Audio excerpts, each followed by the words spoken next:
Got to work on that transition. Hey, Popsy, thanks for coming here again. This is, remember, we do have a couple people. We'll take whoever is able to show up in the morning hours. I know both of us have our coffee because that's what old guys do. And first thing though, I just want to start the live stream with this early morning hour, or semi-early. Your Central Time, which is right. I'm West Coast. In another little bit, when the time changes again, Arizona will actually, Mountain Time springs forward. Yeah. So however it works, we're going to be Mountain Time after that time. And anyway, let me just make a couple of announcements here. And those that end up showing up, y'all are welcome to ask questions, comment, give your 2 bits of some of the things we're going to talk about today.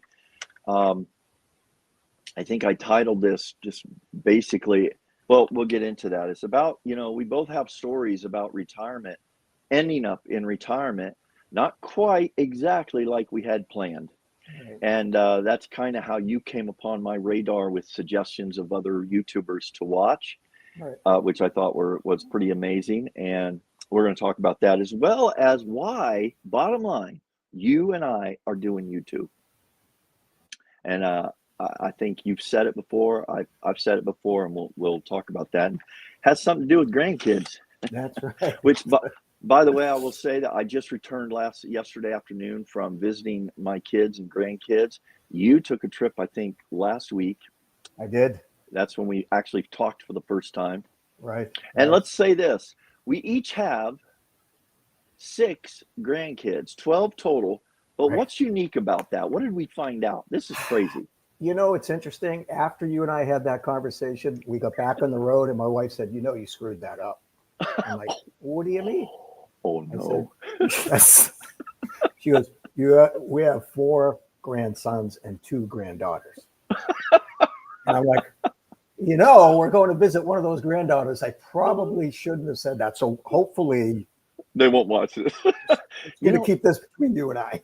It's funny that, it's just us right now anyway. Yeah. And a couple viewers. But it's, because I have to think about these things. I have 5 grandgirls, 1 grandson, and but still very similar, having 6 each. And, they are kind of, well, we're going to get a little reflective on that, because I think those things in our lives today, we have a new perspective on.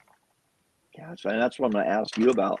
Sure. Because I'm interested in terms of how you feel about some of these things now. All right, so real quick announcements here. I just wanted to say, I am having my coffee. I'm a coffee mug addict. Not so much the coffee, but the mugs. And I just wanted to tell a little story about this mug. And I'm going to be doing a mug sell-off. I'm going to mark it just to get rid of it, and have some fun with it. And I'll be documenting that for the channel. It'll just be kind of a sideline series. This mug came from Prima Coffee. They were in Louisville, Kentucky. And at the time, my daughter was going to school there, and she was working. It might have been after her school. She was working here and was also dating a guy that worked there. Well, we jokingly say we're coffee snobs. And this,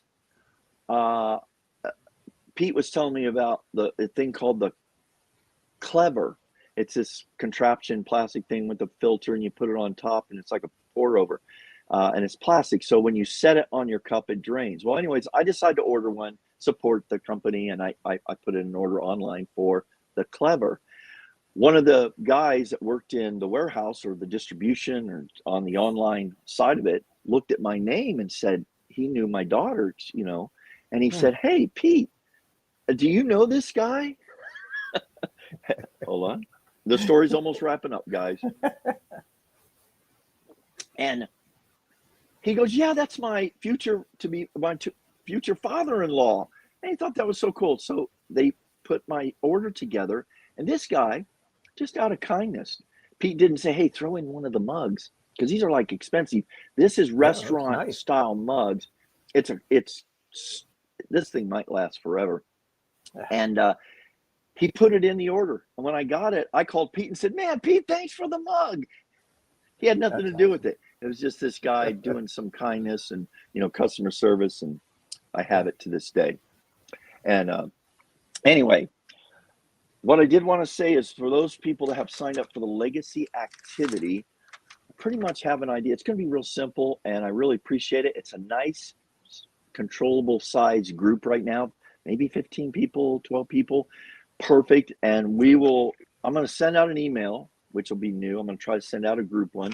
So be looking for that next week and just kind of talking about, how we're going to run it, which is going to be, it's going to be lots of choices. We're going to take, like I said, we're going to run it like my old 8th grade classroom. We're going to start it on a Monday.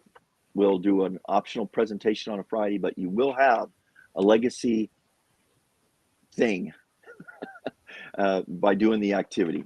And it'll be meaningful and kind of fun and hopefully prompt people to understand how important it is to preserve our stories, our history for our families. Speaking of which, I was on the flight yesterday, sitting all the way in the back at the window, and in the middle was this young lady.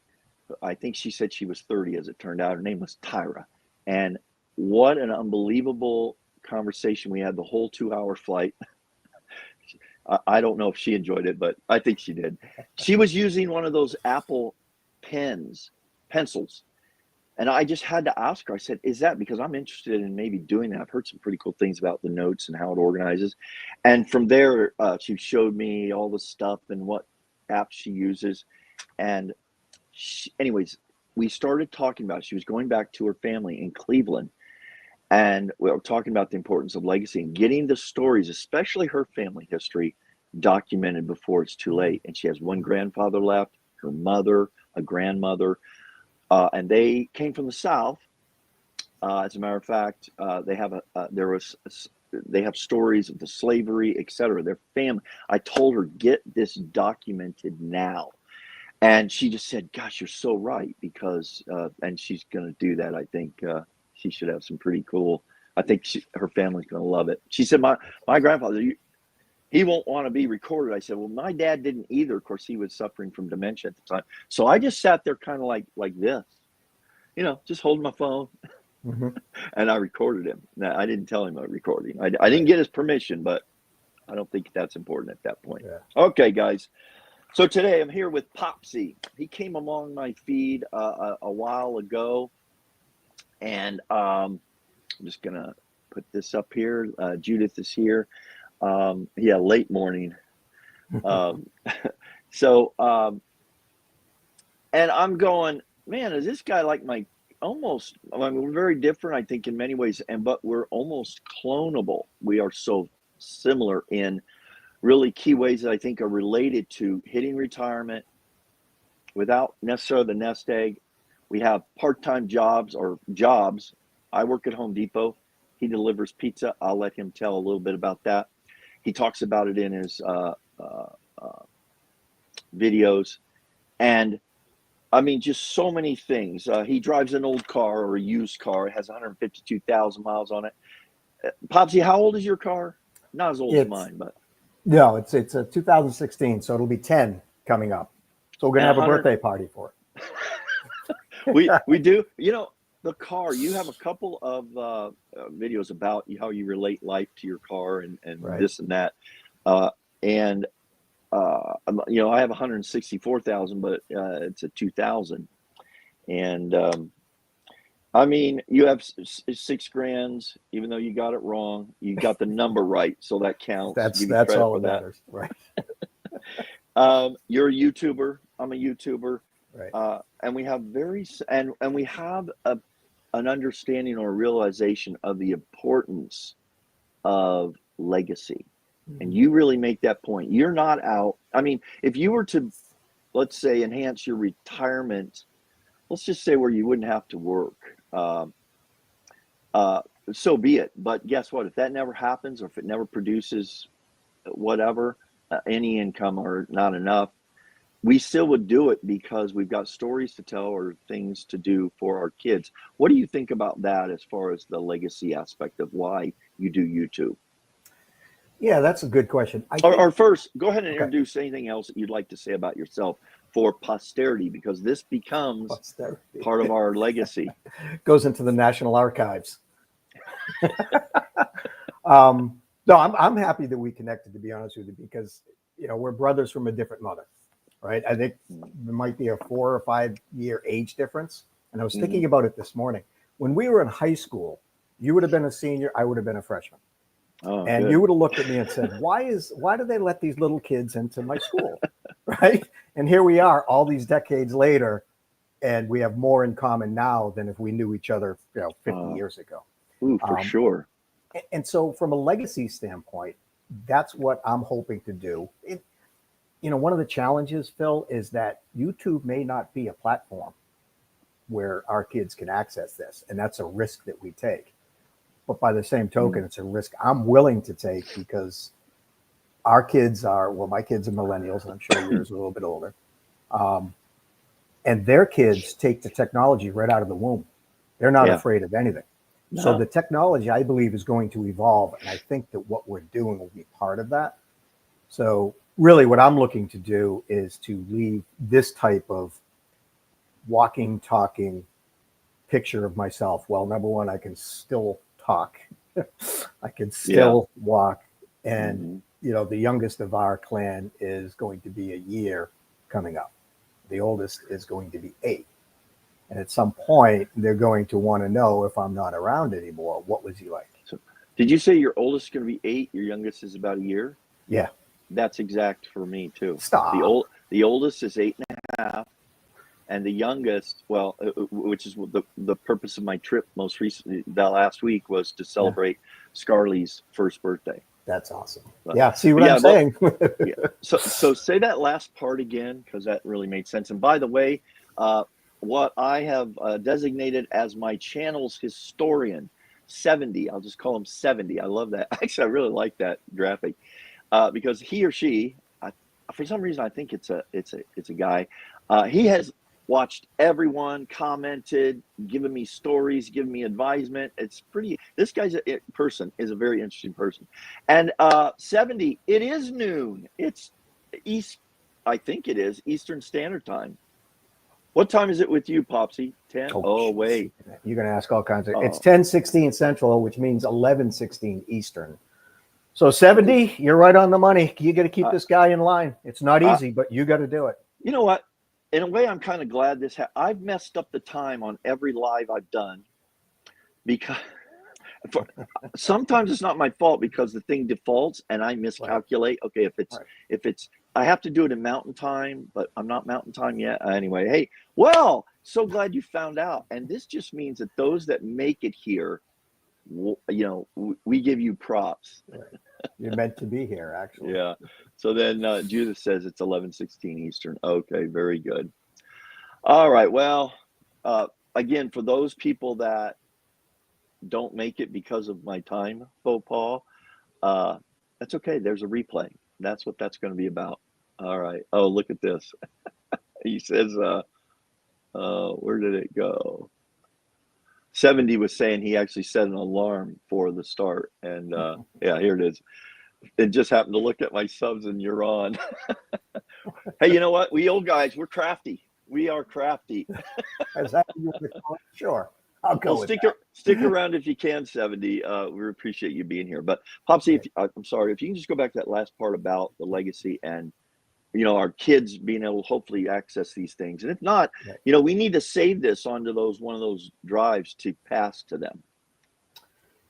Yeah, I haven't even gotten that far down the road as to how they're going to access it. As I said, I think this type of technology is only going to improve, and they'll be plugging into it. So if in fact they understand how to access channels like this, then it's there. But it's also still on my phone and my computer, right? And to your point, we have to save it someplace. But I think what I was saying, and see, this is a perfect example of getting old. I want to be able to do this while I can, number one, cognitively. Yep. Big time. I know you had mentioned your dad as an example. My dad went through a similar thing. And not to divert, but I'm just curious your experience with your dad. Did you find that he started to remember things from his deep past with Mm. more clarity? And he would start talking about those things. And when my dad did that, I'm like, you never told me that before. Yeah. He goes, of course I did. Which made me wonder, is he making this up? I mean, I I wondered, yeah, I but don't think no, so. Yeah, I don't I don't either, think so. because Yeah. he did. We took him back while he was, I mean, here's the problem, and this is the saddest part. This is why they call it the long goodbye. The videos that I played of him, which were off the cuff, I was sitting there talking to him, my last visit to him, uh, and he couldn't even put a sentence. He couldn't put 2 or 3 words together overall. So you lose conversation. Is if he lives that long, she or he will get to the point where you not only you lose the stories just by the mere fact that they can't tell the Okay. story Yep. anymore. Yep. Nor can they remember who you are. But yes, he had memories. We took him back to our hometown, and all he wanted to see and what he remembered was his high school Oh. at St. John's Catholic School, and he wanted to go see it. And guess what? We didn't do it because we were on a very limited time. We kind of were selfish and said we wanted to do this or that. We wanted to go see the house we lived in, this and that. But I'm not. You know what's sad is I didn't think necessarily that he would even remember it, but maybe he would have. And I'm sorry, I kind of didn't do that. But Yeah. Yeah. so it does happen. But you got to do it while they still can. And that's the reason you had asked why, right? With the legacy, it's There you go. You led me into that. Yeah, you know, I'm trying. My job is to make you look good. Johnny and Ed. Yeah, right. So that's the reason, right? And you know, you and I talked offline about my tagline, which is wisdom, experience, wisdom, encouragement, and humor. Yes. You know, and you know, well, I'm sure. And by the way, if you watch any of his videos, you can sort of see that.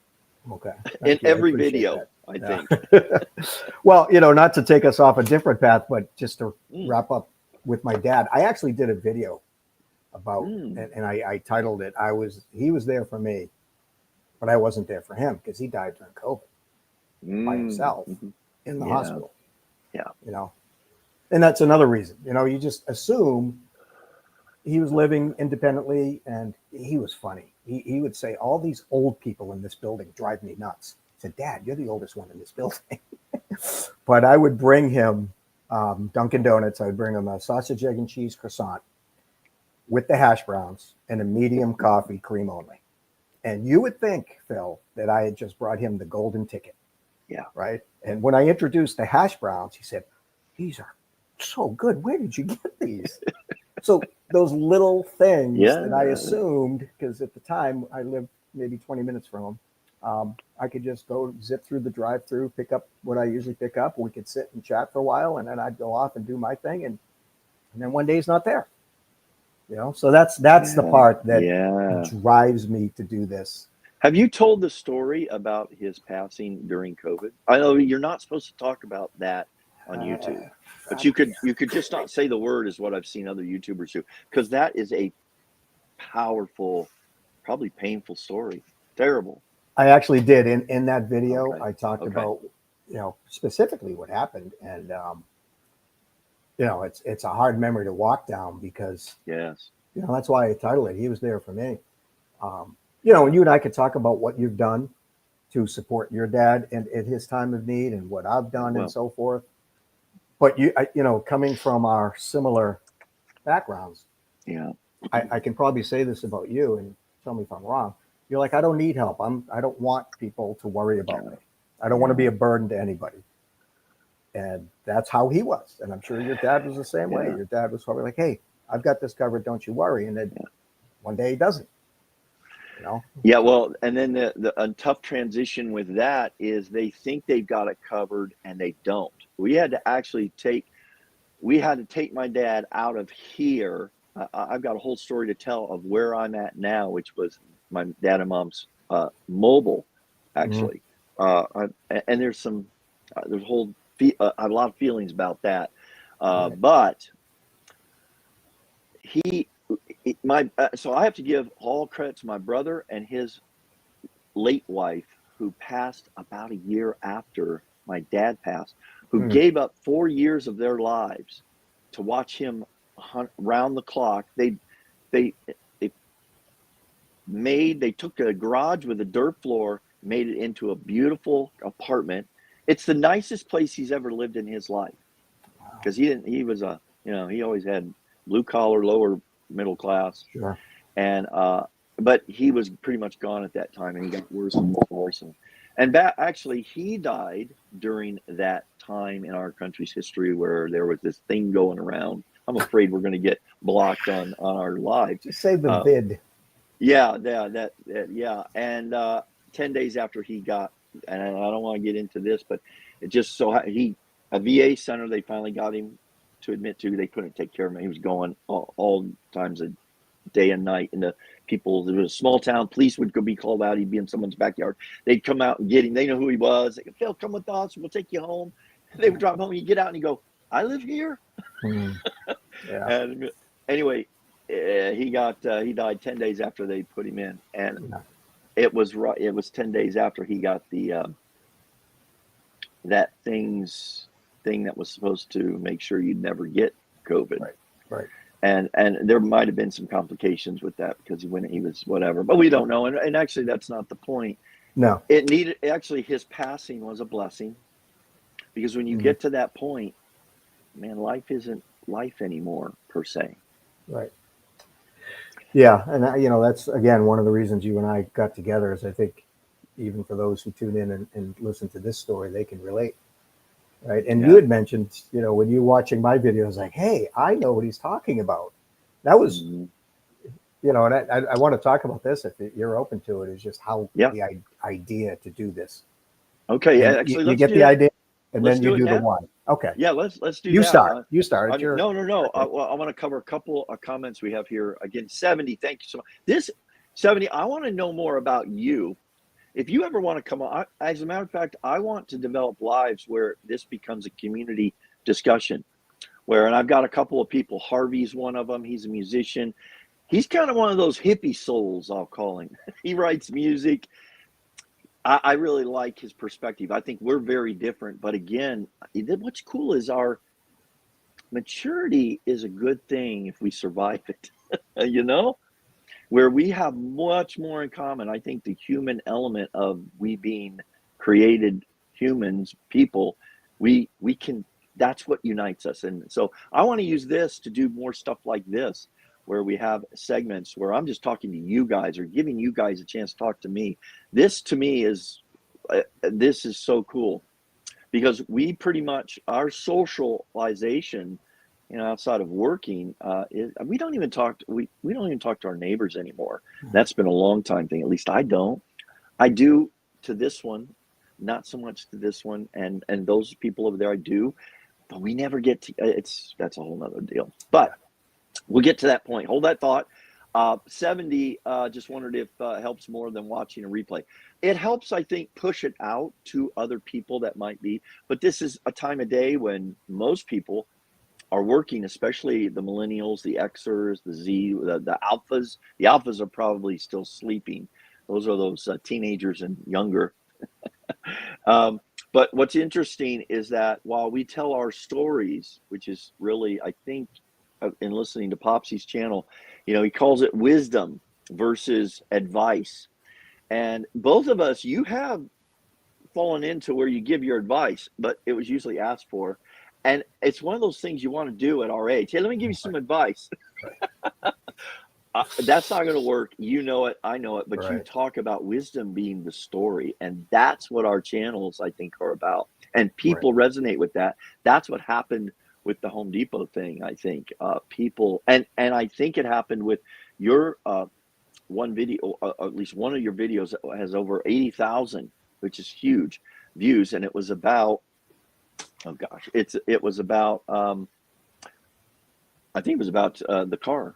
It was the car you did. Yeah. And then another one that was really good that I really liked, which is the one I was going to talk to you about, which we'll get to possibly, is talking to your 17-year-old self as your 62-year-old self, which I love it, is shut up and listen.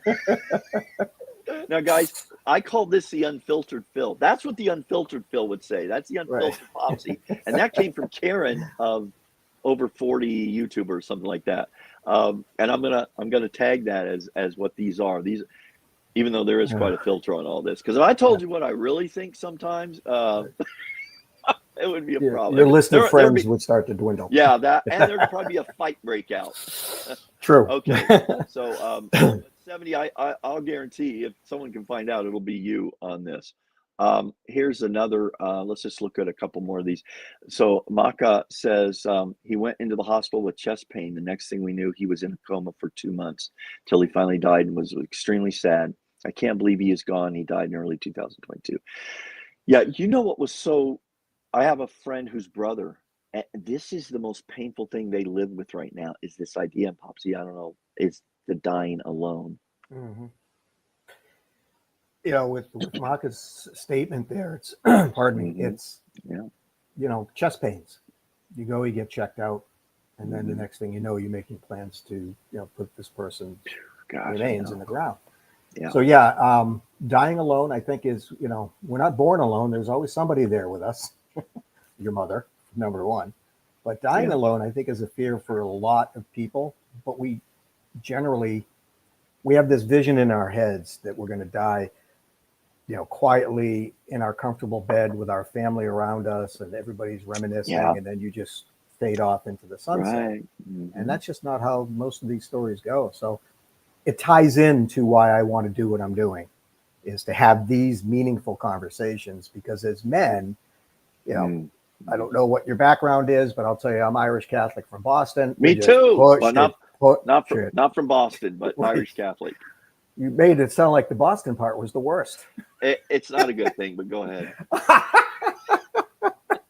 I can list so many things that it's not right about Boston. Why do you think I'm not there anymore? Although historically, it's a great place, right? Oh, historically, I actually lived in Plymouth, which is the founding of the Plymouth. Sure. Okay. But anyway, so we have a tendency just to push these things down until we get to the stage that you and I are at, and some of the folks are chiming in and say, why would you do that? Why would you not share who you are before you can't anymore? Yeah. It's funny you say that, because when my mom passed, she was bedbound for 2 years, hospice care. And I mean, it was then when I realized, whoa, I always thought death was sudden. It's final, but it was sudden, and it was in a way relieving. And oh my goodness, death, it's the endurance of our bodies and everything. They can go through a lot and continue, and it's like a slow decline, which tells to one point how well we're made, but on the other hand, it's not the way. It's like, I don't know. I have this is a joke, so understand where it's coming from. Well, that ruins it. You gotta just say it and let people figure it out. No, it's I'd like to die peacefully in my sleep, like my grandfather, not screaming like the people in his car. Yeah. No. Oh yeah, I've heard that, and that's another thing about some people out there have never heard that before. But I think it's awesome. Well, no, I won't tell the one that's hilarious. But I'm gonna get this joke, and we'll Hey, that would be a good way to start the lives, is with a boomer joke. Right. The things that you and I take for granted that everybody knows, and then you tell it to somebody who's younger, they go, I don't get it. Yeah, that's so true. Well, Maka did say, that was my point. Don't wait. Find Jesus ASAP. He was a Christian, so I'm sure he was fine, but he wasn't the smartest, clearly. But being disabled combat vet, I deal with the grief differently. Ooh. Hey, Maka, you bring up a really, this is what I feel applies to almost everything, every issue, every debate, every feeling, every, in terms of, is that we all deal with everything differently. Like, I mean, and we have a choice to deal with it as positively as possible, even though there's no reason to be positive sometimes. Or we can choose to deal with it on the other extreme of where it would be, damaging, I suppose, either to ourselves or to the people around us. So, but that's kind of who we are, and this brings up something I maybe want to talk about. We get to is life is a snapshot, and I think within a generation, we are all forgotten. Hmm. As far, I mean, I know I had I don't know who my great grandparents were, and even now, my grandmother on my mom's side know her very little. I don't even have many stories about her. I just know I had a grandmother. I remember a couple childhood memories. My dad's parents, I have a few more stories, but they're gone. I can't tell you much. I just have a few faint memories. I barely remember their voices, but I did spend more time around them than my mom's mom. Her dad died when I was like 4 years old. It's the earliest childhood memory. All these things fade, most of it very quickly. Mm-hmm. And so this is why I think if we, and when the end comes, it's too late for anything. So this is why one of my feelings is do what you can for the people you love and the people around you. Right. Because give them something to remember you by. And I'm not talking about accomplishments. Mm. Popsy, you said something when we started this that the most important things are these, just day-to-day living kinds of things. It might be the gifts you gave them, or just something simple that you always gave them and encouraged them. Or my grandkids right now think I'm the best thing in the world. Even though I've hurt their feelings a few times, not Right. intentionally, Right. but anyway. Yeah. Well, the handle that I have, Popsie Guy, I didn't make that up. Yes. That was given to me. Oh, good. I've wondered about that. I Yeah. hate to No. say it, I had to be careful how I pronounce that. Yeah, and you know what? I was thinking maybe I should spell it different, but here's the story. It was the oldest grandchild when he was probably three and a half. They lived closer at the time. This is 4 or 5 years ago. Yeah. And my wife and I would have a chance to go up, and he was by himself at the time. He wasn't. He had one sibling, I think. Anyway, I would play with him as you play with, and I like to play. That's my thing. I'm tired usually. See, and then he said to his mother, my daughter, one day, "Hey, when is that little Popsie guy coming to play?" That's what he said? Yeah, because I wanted to be known as Pops. I didn't want to be known as Papa or Grandpa or Granddad. I wanted to do something different. So you know how you get a vote, but it's not a really strong vote on what they'll call you, because it will change. And I'm living proof. I was Pops. Now I'm little Popsie Guy, but now I'm Popsie. Oh, that's great. That's so great. my 3-year-old, we were just FaceTiming with him the other day. He comes running in the room, Popsie. Well, I go by Pop, and I can't remember exactly. I have an idea, but I don't know where that came from. It wasn't from the kids. Okay. Well, my grandfather was Paw. My dad was Poppy, and I'm Pop. And I think it was someone that said, "Oh, you should be Pop. It's easy for them to say." And so in my visit, the 2-year-old, one and only grandson, in the morning, first morning in particular, just came to my door. Pop. Oh, awesome. Pop. That He is would so not cool. stop. And you know what? And my daughter would vouch for this, and probably my son. This is where I'm not a great grandparent. I should have gotten up immediately, grabbed him, gave him a big hug. This is what I think I did. And I kind of got up and I said, Benny, good to see you. And he was all excited. He ended up putting on my boots that morning and walking around in them. Cool. Yeah. But anyway, it's fun. It's fun to have these names. Okay, this is funny. You're going to have to go 2 hours today because you started an hour early. No, what we'll do, so Popsy, if you're able, we can go to at least the top of the hour. That's only 20 minutes. And we'll stick around a few minutes just to say goodbye to all the people showed up on time. Whatever you want to do. I don't work till 5. Okay, yeah, that's right. Now, let's talk about that real quick. Although we were supposed to go to something else, but Let's talk about that real quick because, retire. Just give me a brief. I've kind of shared mine about how, retirement. Yeah, it seemed like I'm still in my 40s thinking I've got time to recover from this business I'm going to do, and I'm going to get back into savings and investments and stuff. And then, bam, I turned 60 something, and I started thinking, wait a second, I don't have any of my investments I once had. I don't have my savings, and Social Security, which I never planned to make as my, I'm going to retire on Social Security and work at Home Depot. That's a bad plan, ultimately. But anyway, when I saw you, and I saw you publicly, this is something that was most impressionable to me on your first video or two that I saw. You mentioned you delivering pizzas. I thought about doing that, but I didn't. So I kind of wanted to ask you, hey man, what's the tips for doing it? Can you make some money better than what I'm making? But no, I mean, to me, that's one of those things where you said it, I won't say proudly, although you didn't have any shame in it. You're working, it's getting you by, providing you with some additional income. Tell me about how you came to that spot. So it's similar to your story, right? So you know how you got to your spot. I ended up in the same situation. My background is an entrepreneur. From high school on, I was a contrarian. I wasn't the smartest kid in my class. I was the president of the 2-0 and Go Club. Yeah, you might want to explain that to younger people. Yeah, that we're talking grades here. Yeah, you need a 2.0 to get out of school. And that's basically C's. Yeah. Or a combination of some D's and B's. Right.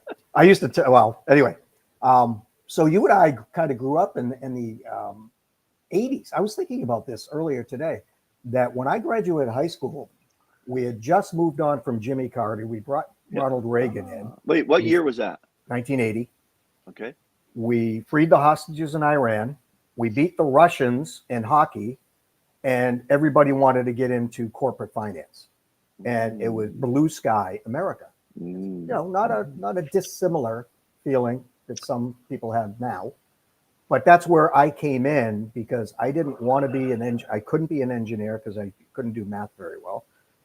Doctor, lawyer, and all those traditions. So I ended up getting into sales, right? And my first closed deal was when I was accepted into the only college that let me in. They wouldn't let me into the School of Business.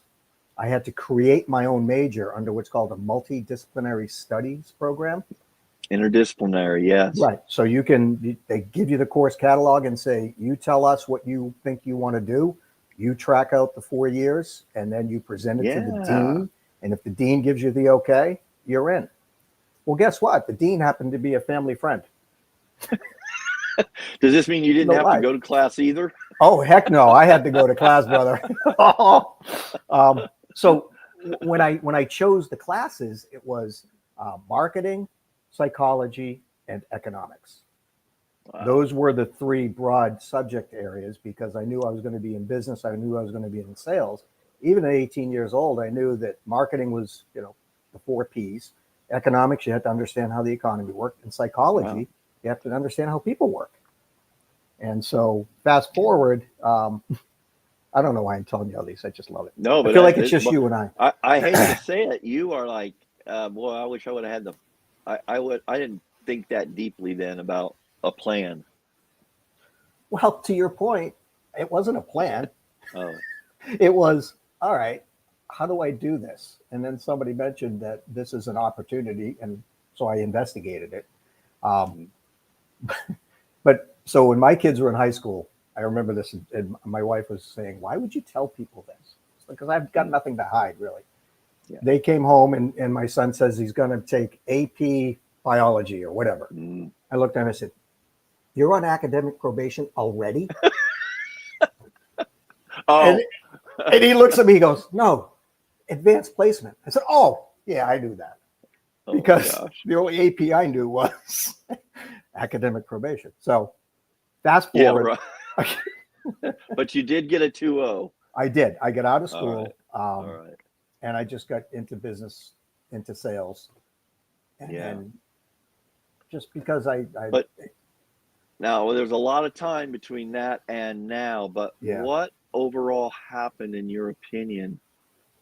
Uh, that again, if you look at some of the commentary I've gotten, it's I must have really made some poor choices. I have a spending problem. I look at me now with my fancy stuff. I should have worn my Ray. I need to keep my Ray-Bans around just for those people that really think that's an impressive feature. But they kind of figured it all out, and yet I know it's not the case for you. I'm sure. It's not. So, because I was self-employed most of my working career, Wow. and this is not an excuse. I'm just telling you, this is what happened.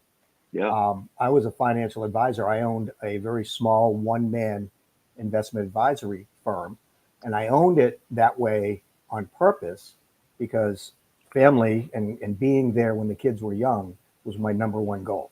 I didn't want to be a dad who said, hey, the Cats in the Cradle song, when you grow up, I'll hang out with you. I wanted to be in their lives then, and to be self-employed was the way to do it.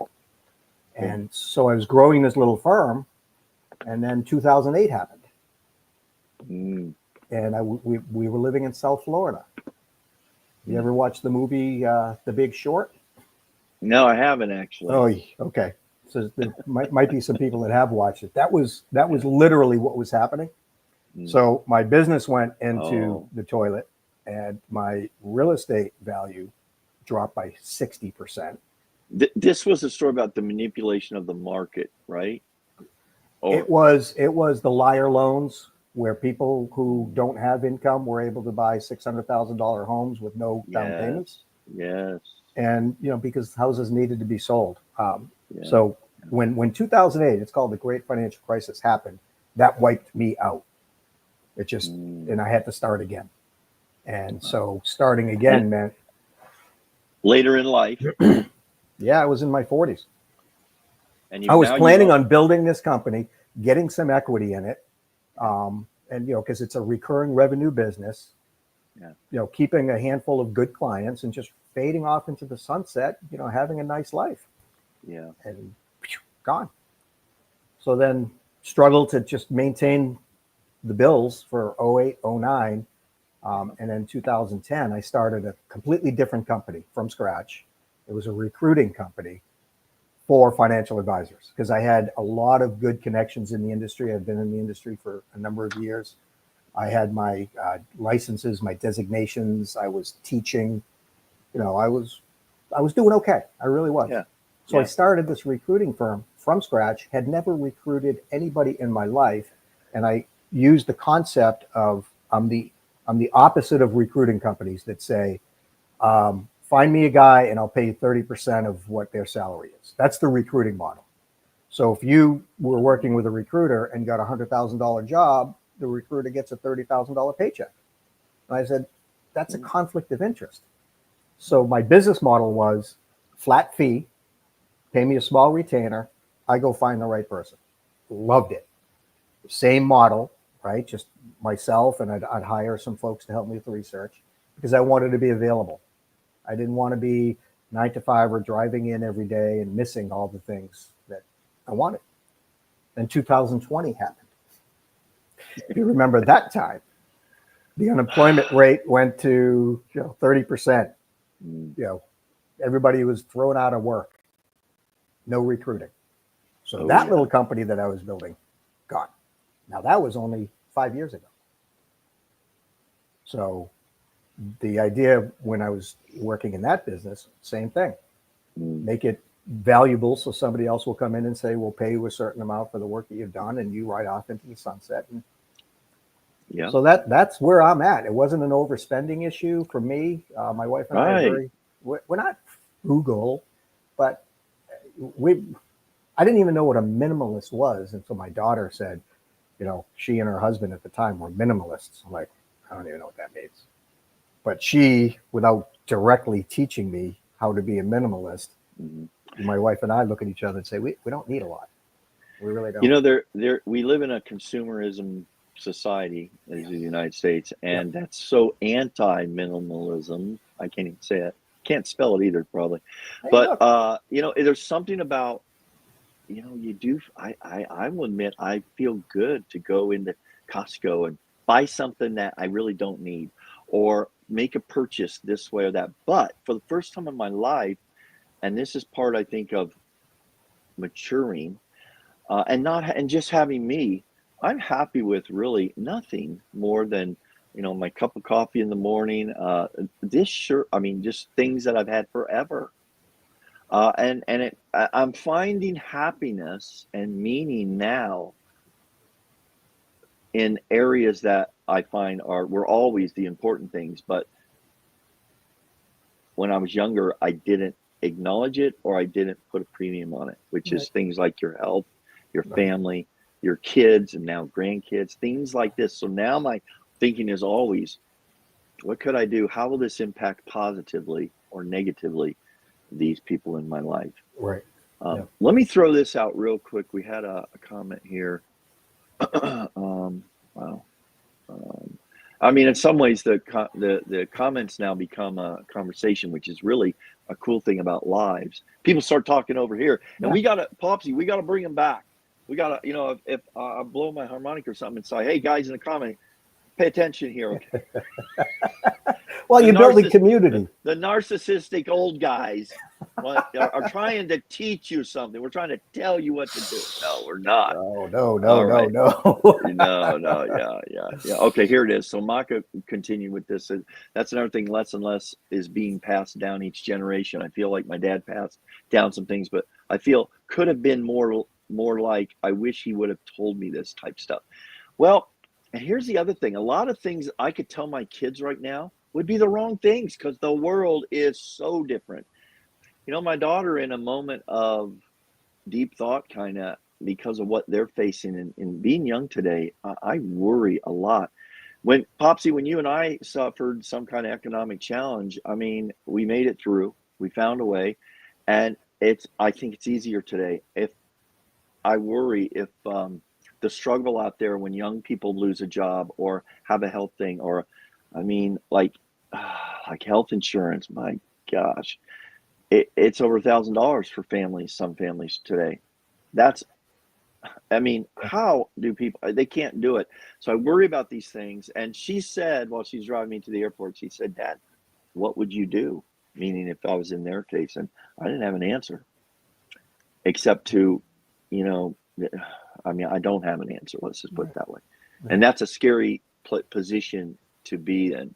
But in terms of Maka, in terms of things that we want to tell, I want to tell things about the family, about their parents, the grandkids, about their parents, that they'll always know. And also just about, what it was like when I grew up, just little things, so that in the future, the grandkids, the great grandkids, etc., they, oh, that was Pop. He was part of us. And nothing special. He did this, he did that. That's cool. Who knows what the world's going to be like then? I can tell you this, we know this for sure. This technology and these mediums will be looked at as very archaic. Right. All right. So and before you yeah, run, go ahead. I just want to make a comment on Yeah. Maka's comment. Yeah. And it dovetails to what you were just saying about being consumerism, right? And no knock against anybody, but we think we leave generations stuff that they'll value, right? Yeah. And it's only because we put the value on it, and they look at it and there's no value in what Maka is saying. And I think it's probably the reason you and I are doing what we're doing, and he may want to jump in, is he wanted things told to him or shown to him, or those things seem to be more valuable than the things that were received. Yeah. Right. And that's the essence of generational continuation, if you will. It's what you just said. It's the values. It's the ability to look back and say, this is what this person represented to me. It may be just little snippets in our memory of conversations that meant something, but yet the people, and I'm not going to put you in this category, but there are people who say, well, I want my kid to have this when I die. And the kid just smiles and goes, yeah, I don't want that. I know. You know, I don't want that, but thank you. You know, tell me something. Get, you know, do what you do so that you can leave this to them. That's it. It just all ties into why we're doing this, right? It's truly a legacy. Yeah. Yeah. You know, we'll need, I'd be interested in you developing more of that thought and idea about, as a matter of fact, I wrote it down in the notes because this, when I say I want to do this for legacy, my next thought is, well, what the hey is legacy? And the first thing that usually comes to my mind is, you know, the legacy of Abraham Lincoln, the legacy of a president, the legacy of a founder, a legacy of Elon Musk. You know, these are that have impacted the world. That's not what I'm talking about. I wrote this down, but legacy is really at my level just for and I'm not doing this out of a look and remember me perspective for my kids and my grandkids. It's like, hey guys, these are the special times in my life. I want to talk about the first time I held you, my grandchild, when you were a baby. I want to let you know how much that meant to me. That's the legacy stuff. Right. Yeah. No, I agree. Or today, or that trip I just took where Benny, the first grandson and maybe the only grandson, is greeting me every morning with pop, pop, pop, pop. Right. Not that it means, it doesn't mean anything to anybody except to him and me. Right.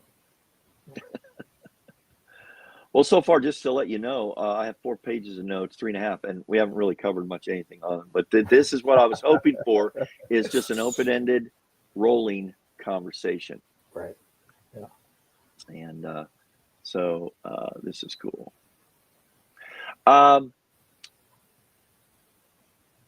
Let me just go over the 3 things that you mentioned, what you would tell your 17-year-old self, because that was a pretty popular video, and it was a topic given to me by the 20-year-old coworker, that one of my young coworkers, and she said, "Oh, Phil," and she's very social media savvy. She says, "You should do a video on what you would tell your 20-year-old self."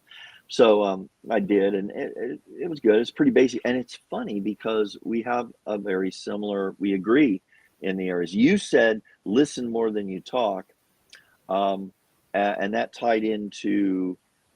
Well, I think you go into your number 2 thing was invest in your relationships. I said that like in the way of choose your friends wisely, not just when you're young, but even now. Right. That never changes. Right. Who you invest spending your time with. These things can really impact positively, negatively, and make life better or whatever. And your third item was take care of your body, which is health. Right. Now, nobody thinks about that. Well, some people do, but you know, when you're in your 20s and 30s, you just feel great. You don't have problems. Now, for me though, and I was going to ask you about this because you mentioned some recently. You've kind of gotten into the metabolic. I've been seeing a lot of this now, and it actually changed the way I ate. So 6 years ago, a little over 6 years ago, I had a heart event, a life-ending heart event. Never lost consciousness. Had I, that probably would have been it. The doctor said there's nothing they could do. It was a widowmaker, but I never lost consciousness. It's, it was, as Fred Sanford said, it was the big one. Elizabeth. I kind of went like this and went, I think I better go in and have this check because of my family history. My dad. Right. I thought I had dodged it because I was about 60. He was 49. Yeah. Anyway, so health. My feeling now, it's one of my greatest worries, and I'm going to ask you this, and then I'm going to ask you one of the questions I wanted to ask you is what do you worry, and what do you worry about? This is something that's a personal interest of mine because I worry too much. Been a worrier all my life, and I admire people that no, I don't worry about anything, man. Nothing I can do about it. But I do wonder our age, what are the things that concern you? First, though, what is it about your health and metabolically? Because metabolic syndrome makes all sense. There's a lot of new research going on about it, and it may be a great advancement in the key to good health, not only for us going forward, but for everyone and anyone. Right. So to answer that, right? I give credit to YouTube. There are some Yeah. doctors that I follow on YouTube that really brought this metabolic syndrome to my attention. And I'm sure you, in the role that you play with your job, you see people who need, a cart to get around the store, Every day. right? I just, my eyes always go to people who I know are much younger than me, but are almost disabled because of their bodies. They're so big, Yeah. right? And Yeah.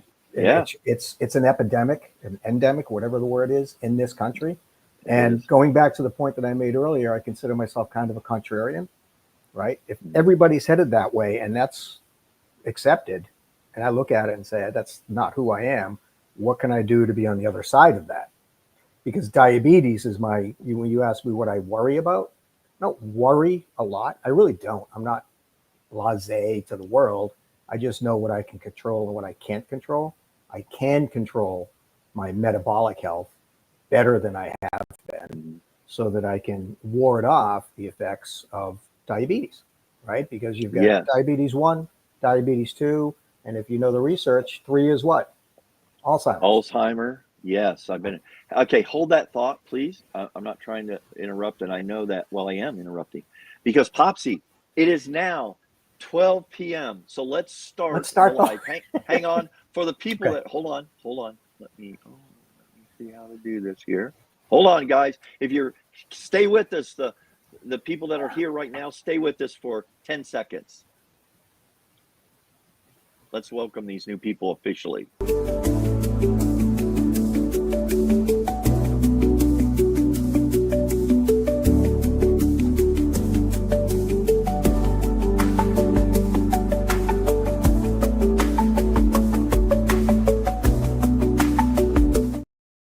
Okay, we're back. Welcome. It's 12 noon, the official start of the podcast, the What's Up Boomer Live. I've got Popsy here. And here's the reality of live. We actually started an hour ago. So for those people that will be joining now, welcome. And we just wanted to come back now and say goodbye.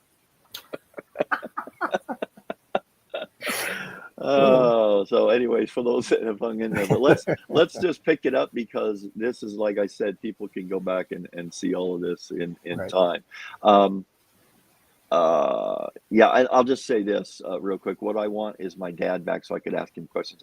Man, that is the big regret of it's the whole, that right there is the question, the feeling. And the fact and because it's gone forever. So we all face that reality. So the way I deal with it now is I just want to make today, that's all I've got.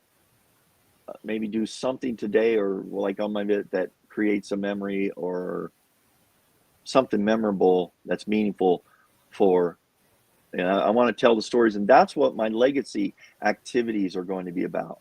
And I want to encourage as many people just participate in those, encourage people to document their family stories. So anyways, Popsy, where were we at? I'm sorry. Metabolic. Yes.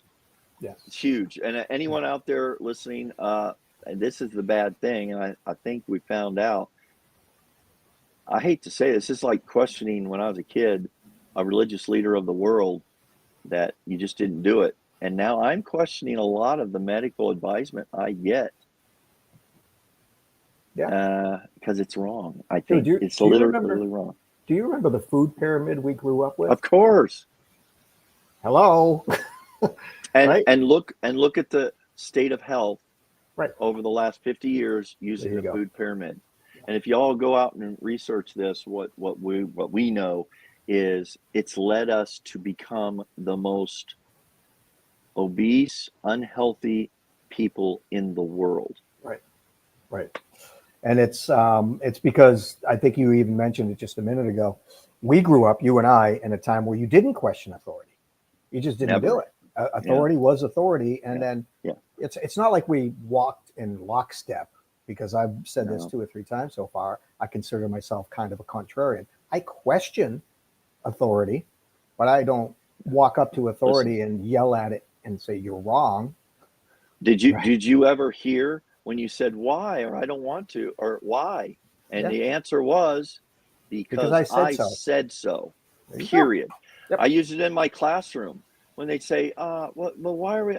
Well, it's because there's difference here. I'm the teacher, you're the student. We need to start with that premise, and then we can go from there. But yeah, I said so. That's why. Yep. And I mean, it's a form of crowd control, right? You don't want to Yeah. let a small group kind of get influence, because as a teacher, I don't know how to. Another thing that you and I have a lot in common with, my son's an 8th grade teacher. My Yeah, son-in-law that's right. teaches in Yeah. high school. My daughter-in-law Crazy. teaches in high school. Yeah. And I know for a fact my son-in-law, it's about crowd control. Really. Absolutely. It's just maintaining control of the classroom. And I was not a teacher, but when I remember growing up, I never did anything to make my teacher upset. When that person stood up in front of the group, that was where my focus was. I didn't always understand what they were talking about, but Yeah. so Or care. well, no, I always cared.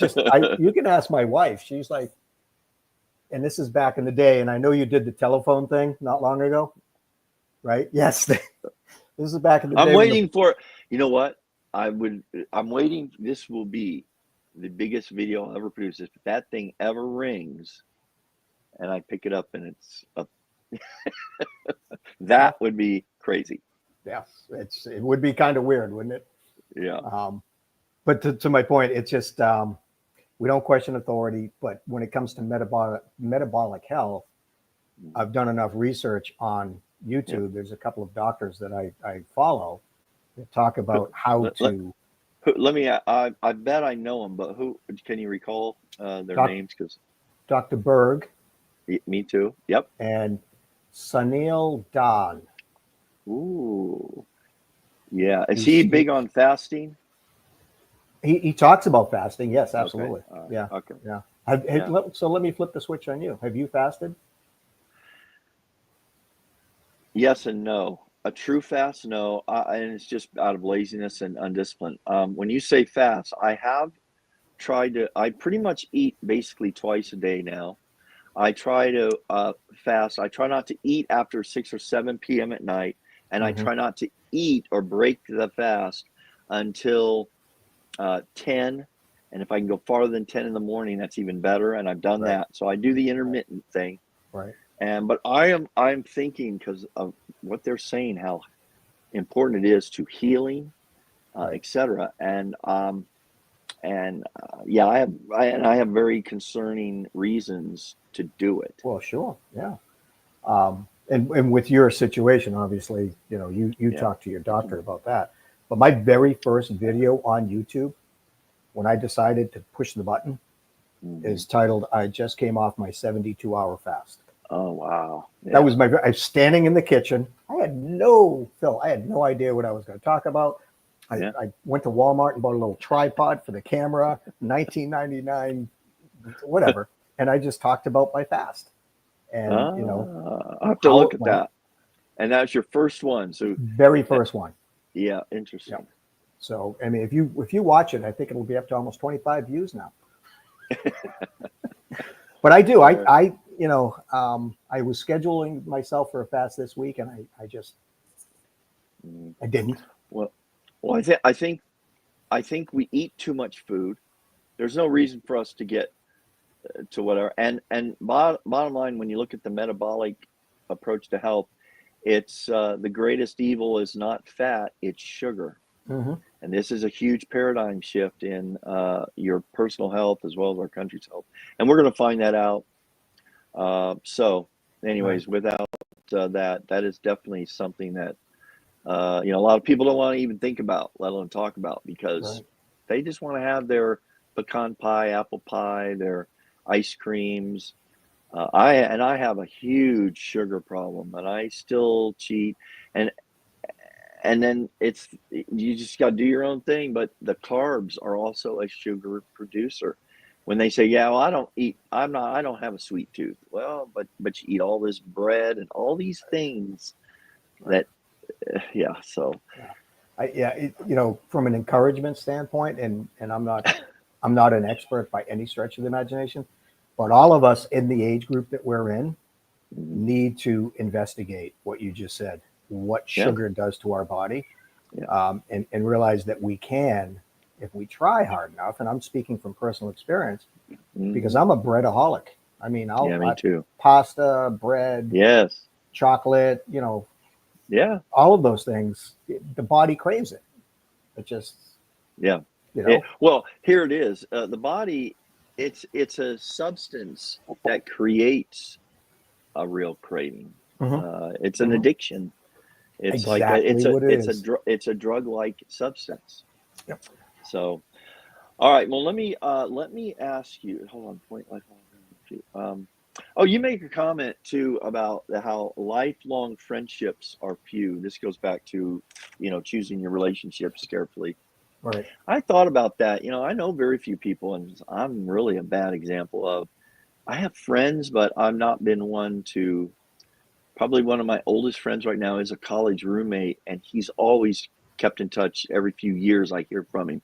I've reached out to him only one time, and I haven't heard from him now for a few years. And at our age, I wonder if he's still alive. But Right. I will try to reach back out to him because he's just those simple things just to keep in touch is an important activity I think we can do as we age, just to keep you know we're lucky if we get to this age with some real friends we can count on, maybe make new friends. um, but anyway, real quick here, Steve says, who were the health docs that you followed? Dr. Berg, and who was the other one? Oh, it sounds like he's from an He's India. he's actually an He- Englishman Oh, from India. He's an oh, English doctor. okay. Sunil Don. Hold on. You know what? Let me. Okay. By the way, this happened. You know what? I'm not happy with these. Can y'all still hear me? Much better, actually. Oh, wow. Well, good. These just failed. They ran out of juice. Well, good to know. I don't need these then. Yeah, you sound awesome. All right. All right, I'm going to go to my subscription. Yeah, some of the other doctors I follow would be how I found on that. How I got onto this is there was a doctor talking about visceral fat, and I was plant based really for three and a half, 4 years. I mean, I just went no meat. I did chicken and things like that, but my body I knew had a lot of fat internally. Now, I still have a challenge with where I'm at, probably from lack of exercise, but. It's the visceral fat, which you don't see. You can look very fit, but be in very bad health because the visceral fat is that fat inside your body around your vital organs. Right. And so. Can I jump in and Yeah, answer go ahead. Steve's question? Do that. There's 3 that I follow, and I'm going to. It's the first one is Dr. Eric Berg, and that's at Dr. Berg, Berg. Mm-hmm. The second one is I think he's Swedish, but I'm not 100% sure. Sten Ekberg. Yep. Oh, I love that guy. Okay. He's a researcher. Yes, he's also an Olympian, a former Olympian. Yeah. And he highly looks good. Recommend him. Highly recommend him. And then Sunil Dand. Yes. And it's Sunil. Suneel. Yeah. First name, Dand, Dhand. Mm-hmm. 3 of those guys are the ones that I will go to, just to if I'm going to start a fast or I'm thinking about a fast and I need a little bit of reminder and motivation. It doesn't matter when they did the video because the science doesn't change. Yeah. And I'm like, okay, I need to remember why I'm doing this. Mm-hmm. I'll go to one of their fasting videos and go, this is why I need to do this.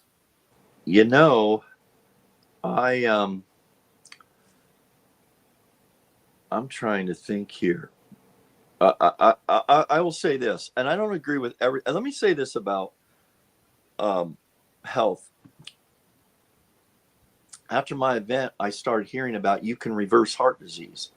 And if there's the one thing I wanted to hear after my heart event was, wow, I'm going to be okay. I'm going to reverse this. I'm going to have a heart of a 30-year-old again.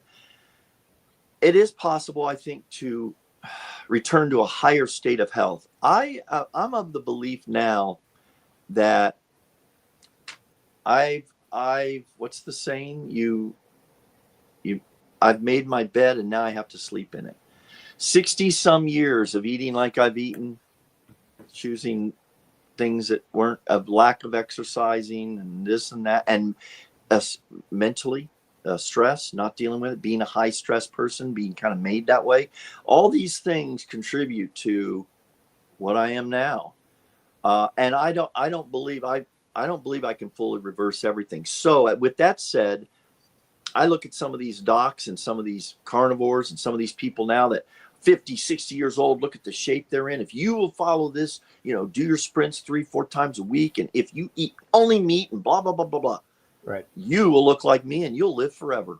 Yeah. No, I won't. I'll Right. never look like that. That's just not going to happen. Right. And I'm not going to live forever. And my goal is to just stay as healthy as possible till my final day, which is numbered. Right. Absolutely. Yeah. And none of us are guaranteed tomorrow, but I can No. at least do today something that's positive. So it goes back to, when you said your daughter asked you on the ride back to the airport about what would you do when it comes to health if you were in their situation. So I'm not on Medicare. Not yet. I'm on an ACA plan, and yeah, it's stupid expensive. It's high deductible healthcare, which means that you're on the hook for most of it. So I want to do what I can. And this is what Sunil Don says all the time. Stay out of the hospital. Do whatever you can to stay out of the hospital. Because he's one of those guys saying, I'm a doctor and I don't like what I see in the medical world. So Here's how you can avoid, as long as you can, because it's inevitable something will happen. You're perfect proof of that.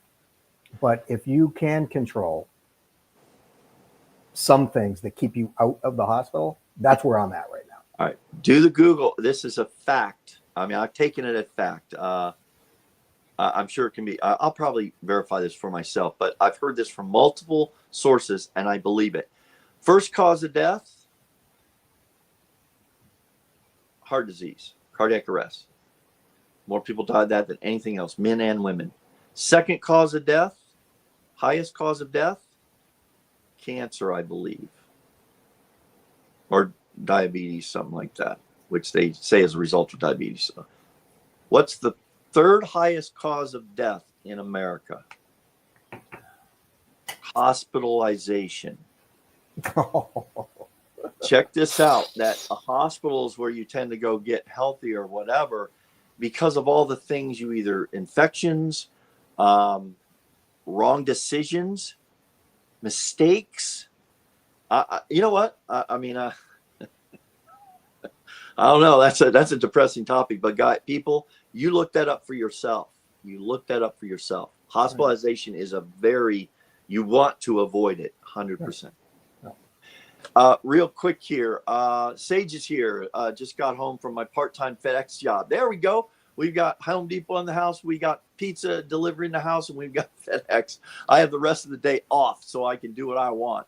This is what my early retirement in 2 years will look like. And Popsie, you even mentioned about, we both agree that there's a misconception of what retirement is. You say in one of your videos, boredom is the big danger in retirement. And to have purpose, you mentioned that. I was watching that video of yours. We can maybe talk a little bit about that in a second, if you don't mind. But so working in retirement, I've had people say in comments, you're not retired, you're working, you're a fraud. You keep saying you're retired. No, you're not. You're still working. Well, it's part of, there's different reasons for that, not just financially, but also for, socialization, things like it's positive. So we'll come back to that real quick. Steve wanted good info. And Steve, what's cool about this? Yeah, rest, health, and exercise. Man, there's a great health plan right there. All right. Yep. And if you start watching some of these doctors out there, your YouTube algorithm will start giving you this information. Just start watching. Just look up metabolic health. And what was that doctor's name? Stan Ekberg. Yeah, Ekberg. He's so scientific about these things. It's not his opinion. These are studies, information from studies that are really, really good. So just let me jump real quick. Yeah, do it. Inflammation. Okay. That's number one. That's what metabolic health is all about. Right. So when it's expected when you get into your 60s to your hips, your knees, your shoulders, and all these things are going to go out. And I agree. I mean, we are as a society very arrogant to think that we can live 60, 65 years, moving our shoulders, our arms, our knees, our back, our heart is pumping how many times a minute, and all of a sudden it stops working. We're like, how did that happen?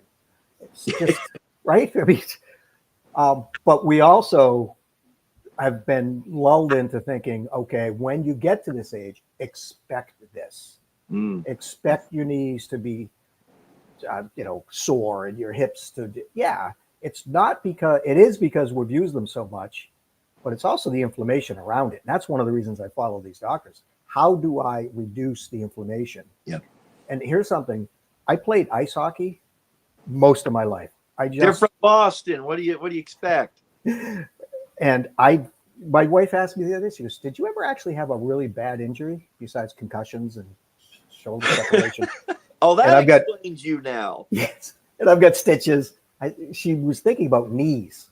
I said, no, I've been blessed. I never had a bad knee injury. But it doesn't mean that I won't have joint pain, but I'm not going to continue to eat sugar and all the stuff that causes the inflammation to make myself hurt.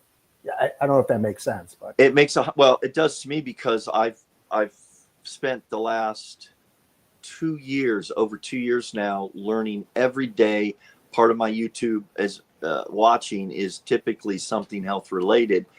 And that's what started to make sense to me. As I was on this plant-based, I was having terrible gut issue. I could never get the gut right. Well, I even bought a book about one of the most famous, most educated gut researchers in the world, saying, well, you've got to experiment. I mean, to the point where you got to add fiber, maybe if you all this stuff.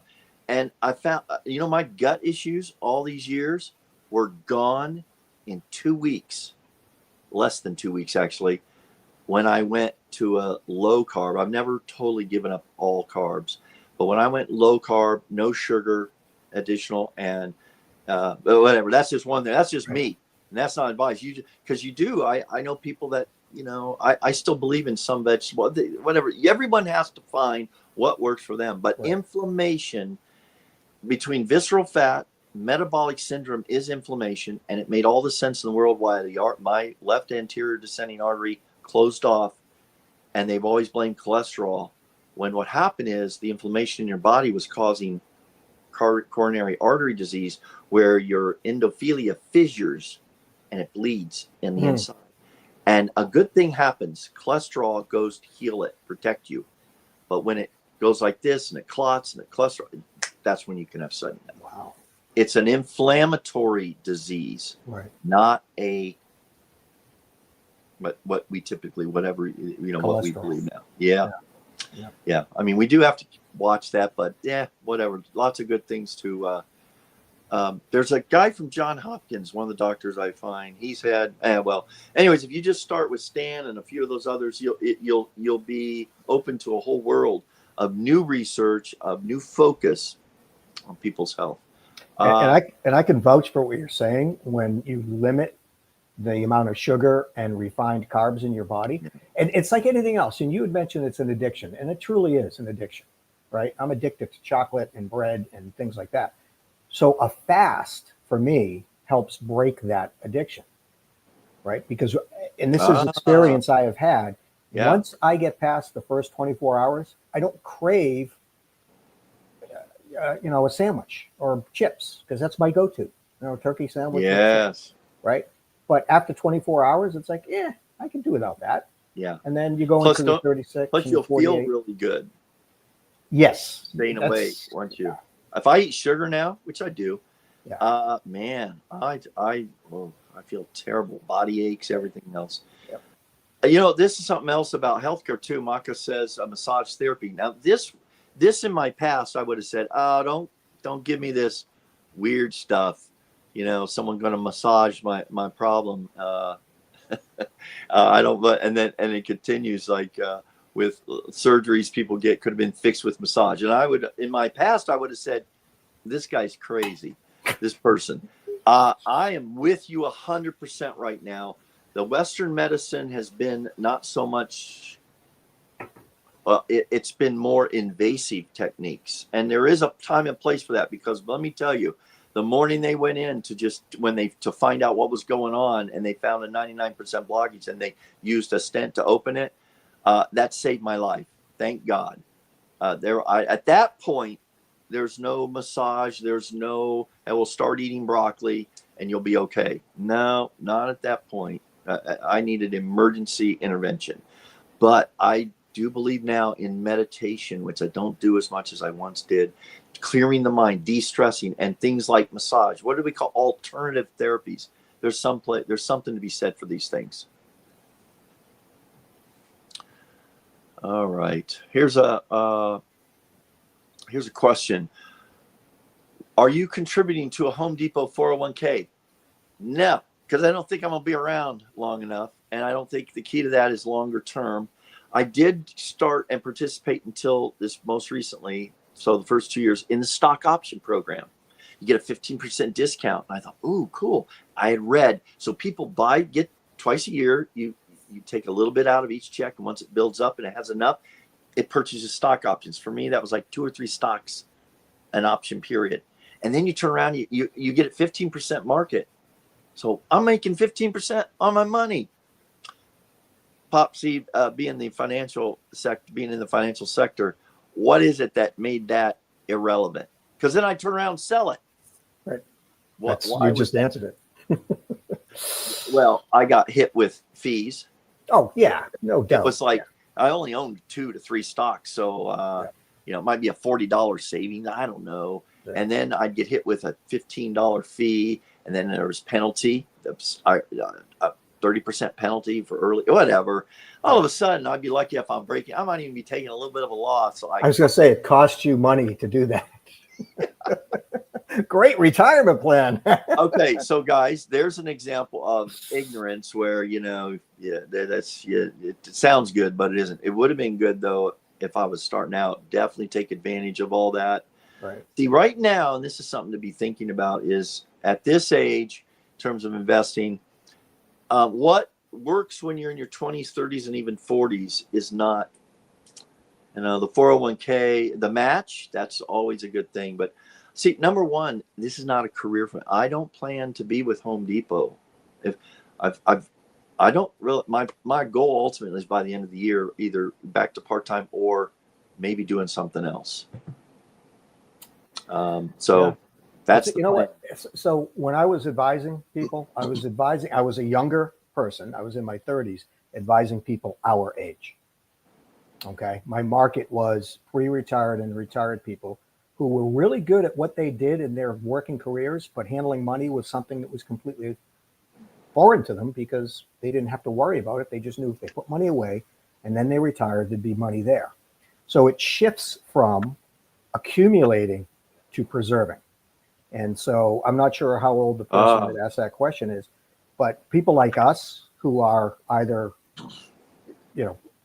let's put it this way, people that have big retirement accounts who are not working, my advice, and this is not wisdom, this is advice, it's more important I would say to people, it's the return of your money versus the return on your money at this stage in the game. Right? So, what do you mean return of your money? That you're not going to lose any. Okay.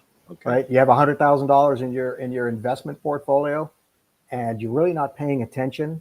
And then somebody on CNBC says the market's up by 10% today. You're like, yay. And then you go off and do what you do. You come home and the market's down by 20. Well, if that's the case, if you cashed out, you'd lose money. Yeah. And so you'd need that money. So again, it's a philosophy, in my opinion, of people who are at the age that we're at to protect the value of their portfolios because they're not adding to them. Right. Okay. Quick question. Yeah. 50, 60%, maybe higher, have no portfolio at 65 years of age. Mm-hmm. So this is kind of like, what do we do? Which is basically, it's tough. Hopefully you have family. Hopefully you maybe can still work. Hopefully you live. You know what I would do if I had to? I would definitely move out of an expensive area into a more affordable area. I know people on the podcast I was just on, The Cluttered Path.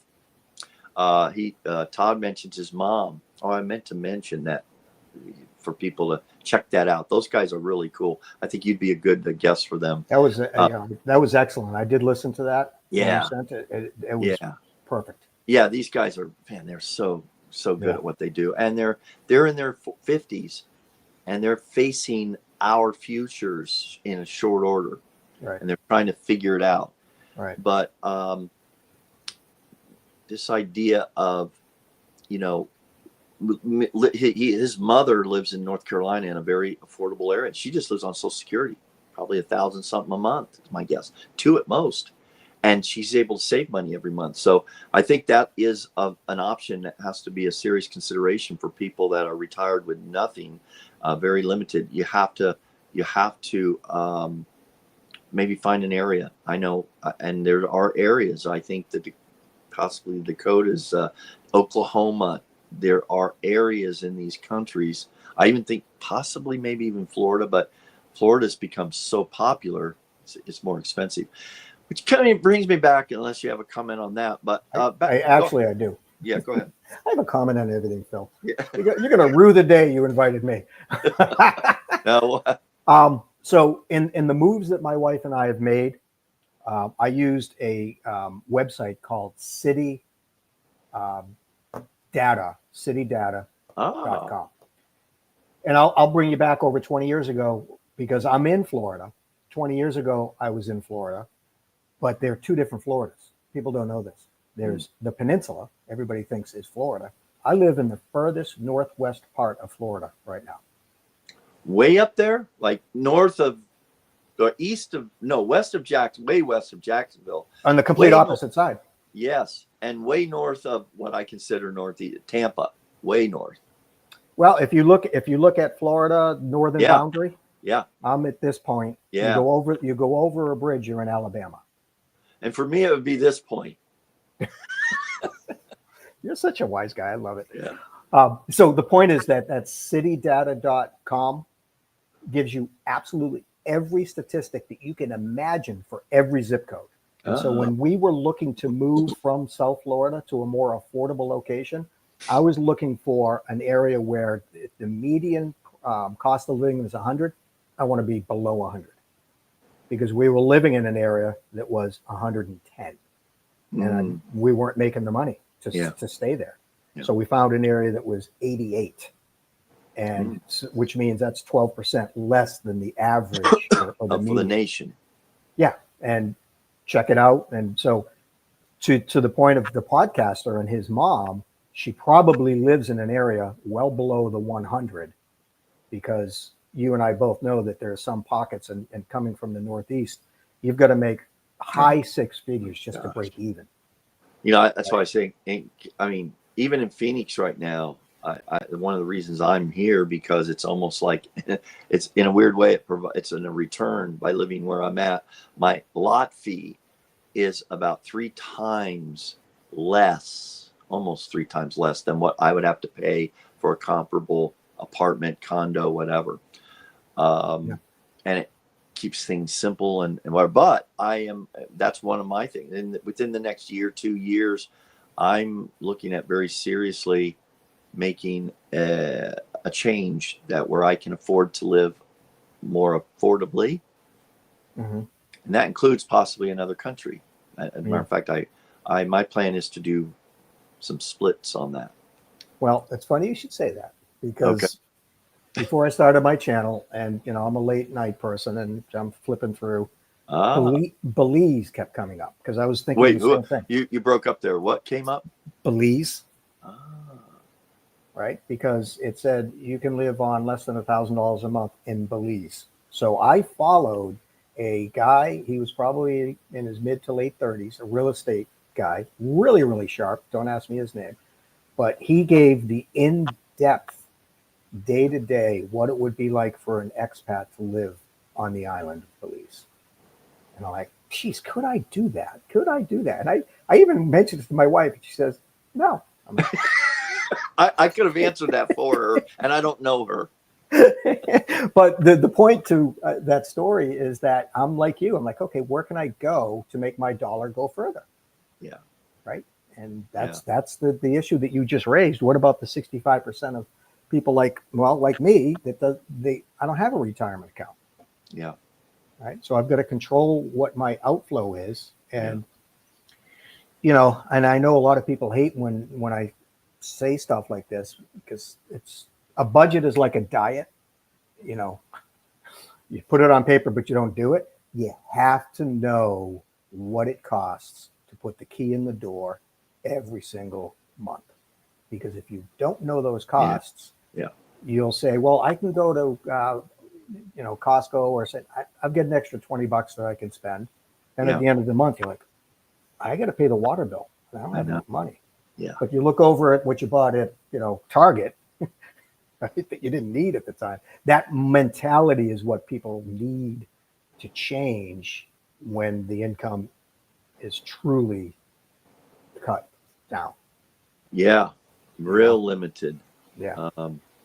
Let me hit this real quick. This is, listen to this. 70. I want to address, this comes up in my comments a lot, that even at age 60, you're a long-term investor. I'm going to give you the opposite of that, why I don't think I am. And that's for me, because this is truly an individualistic scenario, because you likely have 20-30s left in the market. So for people that have had a health event, and right now the statistic is, it was all over YouTube here in the last 6 months. Everybody was doing a video about it, that there was a report from, I don't know, a very reputable group, medical group. I don't know if it's whoever it was. 66 years and 1 month is either the medium or the average of when someone faces, that's the average, their first health challenge. And it's a serious challenge. It's not you get a bad cold that you don't recover of within a week or two. This is a major. For me, I think I was 60, and I literally faced dying within minutes. I wanted to just go to sleep, and I had a major ache in my chest. It was an ache and my blood pressure was through the roof. So I got to an emergency room in less than 15 minutes, and they immediately started treatment, and I started feeling better. And then the rest is history. Now, because of that, I have diagnosed coronary artery disease. I'm not going to get rid of that.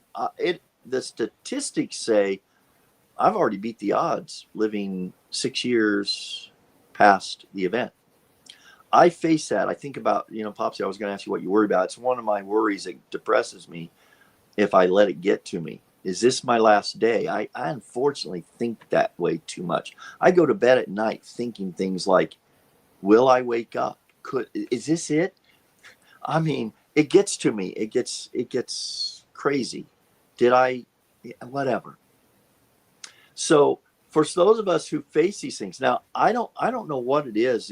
I think it's in the 70s what the average white American male. It's less for black American males. Diabetes is huge in certain communities. This is affecting their longevity. And this is why it's so important we find out and a medical community addresses, besides just giving medication out, because that's not going to stop things. So some people are going to have 20 to 30 years left. I don't want to be negative, but the reality is the odds are, I've already faced a major health challenge.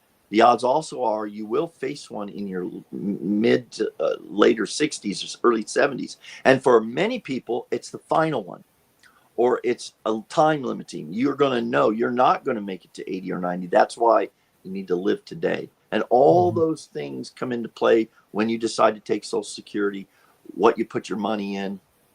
So this idea that we are all, for me, guys like me, and for people with health, I don't think I'm going to live to 90 or even 80. I don't think it'll be 80. I'm going to try.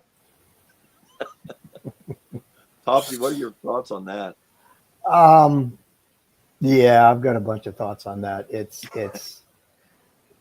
you just painted the exact picture of why I consider myself a contrarian. Yeah, I'm 60 years old. I've got another 30 years. No, you don't. How do you know? If you were that good, then you'd be able to put your money in investments that are only going to go up. So being an old financial advisor, and people say, well, you have a 20 to 30 year time horizon. Yeah, but not at age 60, you don't. Because if you make the wrong decisions and stay in an investment too long, you will panic and you will sell at the wrong time. And then your money will be in cash and the market will go back up and you'll say, oh, it's going up, it's going up. And then you'll wait to get in at the top. And then it's going to come back down and you're going to get out. You see that roller coaster? Yeah, it's never like this. No, it's never like that. So I agree that at age 60, somebody that's, got perfect health and, yeah, you might have another 20 or 30 years in the market. Yeah. Don't bank on on it. You do. Pretty good. But don't bank. Don't bank on it. It just, I get a little nervous. That's why I say the return of your money when you're not working anymore is more important than the return on your money. Which I suppose, and this is something I find as a positive, is to find ways in the retirement years to supplement, to bring a little cash in, whether it's working at a Home Depot, delivering pizzas, to get through, or trying to find, if you're so inclined to learn and be in a position to do, there's a lot of different ways to monetize a social media, whether it be an eBay, an Etsy, a YouTube, whatever. And monetize it with something that you're passionate about. Mm-hmm. Yeah, that's yeah. 70 brings up looking on Zillow. There are now Zillow 70. I believe you mentioned earlier. You're in Kentucky. That is actually my brother still lives there, and I really grew in the visits to my family. My brother and then my daughter, who went to University of Louisville, ended up there, and they live there. I love Kentucky. It's such a beautiful state, great people. That's a state I would consider living in. And yeah, there's an affordability, and I think Kentucky is actually one of the most affordable states, which means there's a lot of poverty. I mean, unfortunately, I think Mississippi is also one of those.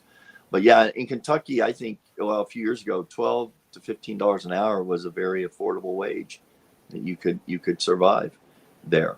I'm guessing Popsie right now is going to city to I'm thinking that you're going to look something up there. I was going to say, give me a zip code. Yep. Let's just do. That's what this is. Sorry. And so 70 continues with, your individual situation can definitely be different. It was just, 70. I totally took it at that there are, and I think if you're healthy and you have a good family history, you do need, in my opinion, to plan for a future that could be easily into your 80s. Yeah. And one of my investment plans right now is to put some money away, not for me, but for the grandkids or even the family.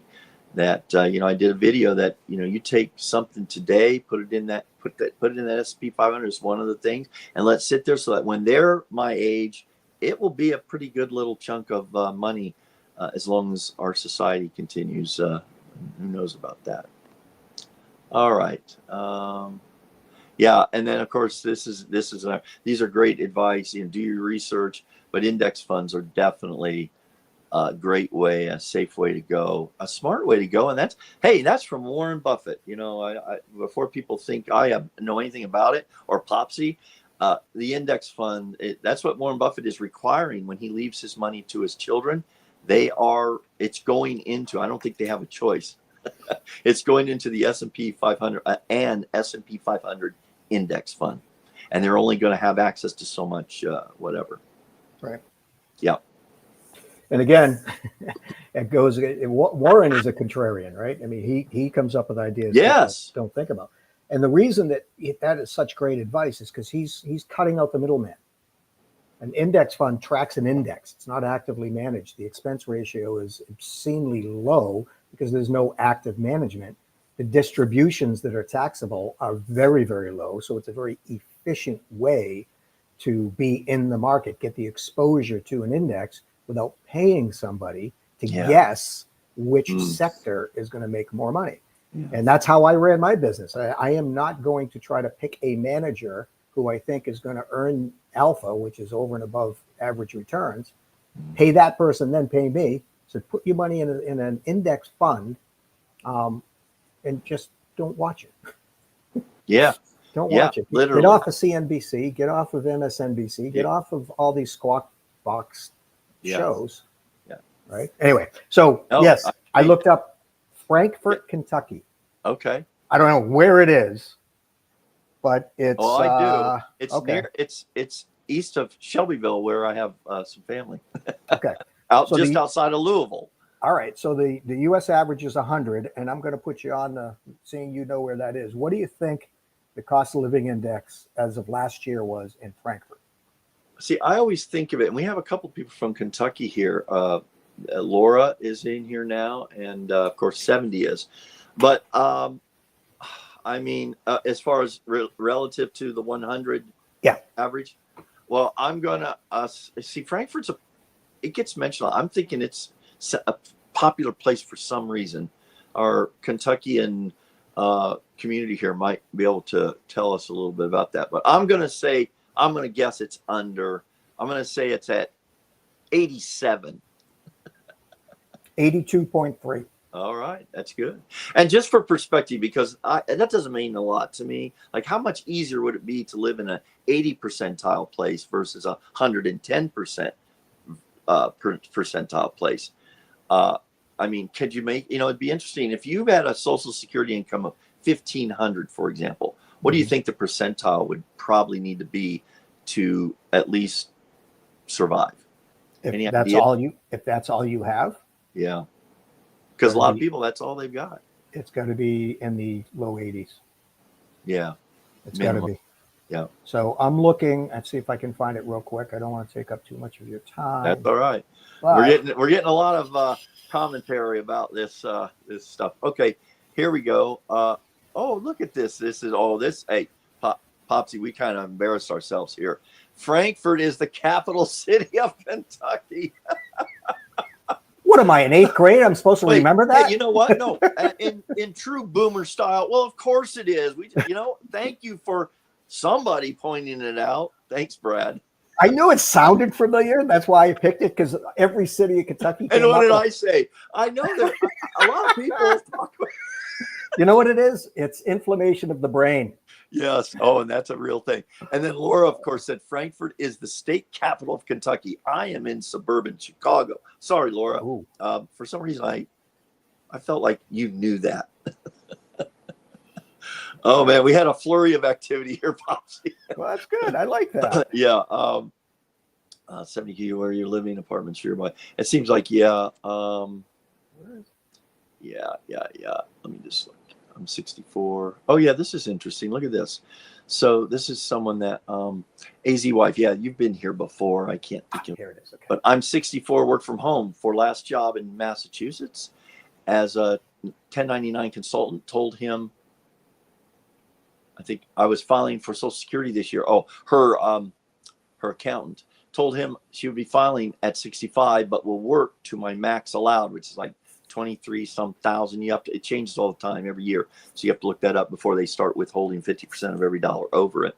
My CPA said, if you wait, you need to live to 85 to where it starts to pay off. In other words, if you take it early, it doesn't penalize you. You're not going to be behind until, I've seen this over and over.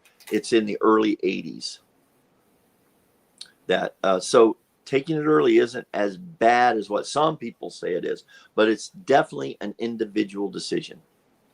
Did a video on that. So let's play this CPI game again. Okay. I just looked at my old hometown up in Massachusetts, and this person said they were consulting in Massachusetts. Plymouth, Mass, which is the home of the Pilgrims. It's south and east of Boston by about 40 miles. I think the population is pushing 70,000. It's 104 square miles in Plymouth County. It's right on the water. What do you think the estimated cost of living is if 100 is the median and Frankfurt is 82? The fact that it's big city Boston and it's a very affluent city, I'm thinking that would be classified as a suburb, and I'm going to think it's well over 100. I'll say 114. 130. Oh my gosh. I was right? way, that's an So I mean, expensive place. so this is why I love this conversation. Because my wife and I were high school sweethearts. We met in Plymouth. She was born in Plymouth, and we lived there most of our lives. Because of a family situation, we ended up back there just recently, and then we left again.